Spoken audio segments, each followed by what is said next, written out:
Amen. Can I get everybody to say amen for me, please? You know, I wasn't even expecting to get up here tonight.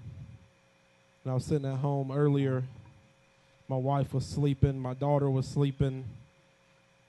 And God began to speak to me. And I didn't think I was even going to share it tonight. I thought it was for another time. And Dad called me up a while ago and said, I want you to give a word here in a second. So I knew it was a confirmation for you guys tonight. Somebody needs it in here. I'm going to read something real quick.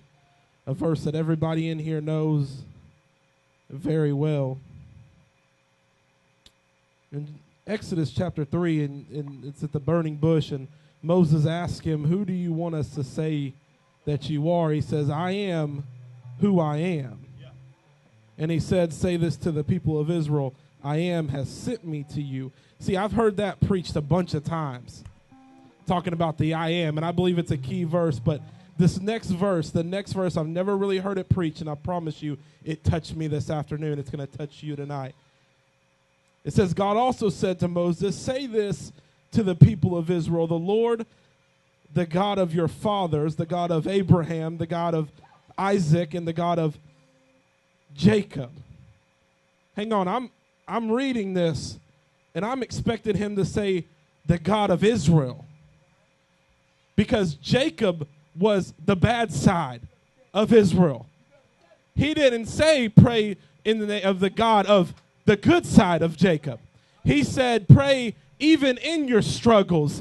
Even in that, he is the God of Jacob. He is the God of your struggles. He is the God of your victory also. How many of y'all believe that? He didn't just say pray for the good part of you. He says in the name of the God that is for even the struggles that you go through. Not the God of Israel. He said the God of Jacob. The one who tricked him. The one who was deceitful. The God of that one. So it gave me a word that said God is a God of your struggles. He is a God of you going through hard times. He is a God of you doing things you should not do. But he's also a God of your good things. So when he's a God of your struggles, he's a God of your victory. When he's a God of your hard times, he's a God of your good times also. See, he's not just the God of when you're doing things right. He's also the God when you're doing things wrong also.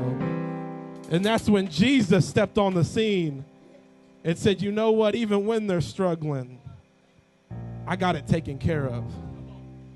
I got it taken care of. I'm there. My grace is sufficient for you every single day. Even when you're acting like Jacob acted. Even when you're acting terrible. His grace is sufficient for you. His mercies are made what? New every day. It doesn't say his mercies are only made new when you acting right. When you ain't acting bad. It says his mercies are made new every single day. He's the God of Jacob also.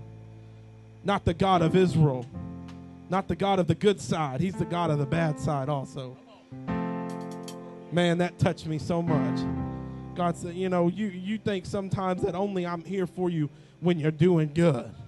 He said, I'm also here for you when you're struggling. When you're going through hell and you don't think there isn't any way out. He said, I'm walking right with you. Amen. Does anybody agree with that tonight? Amen. Thank you, Lord.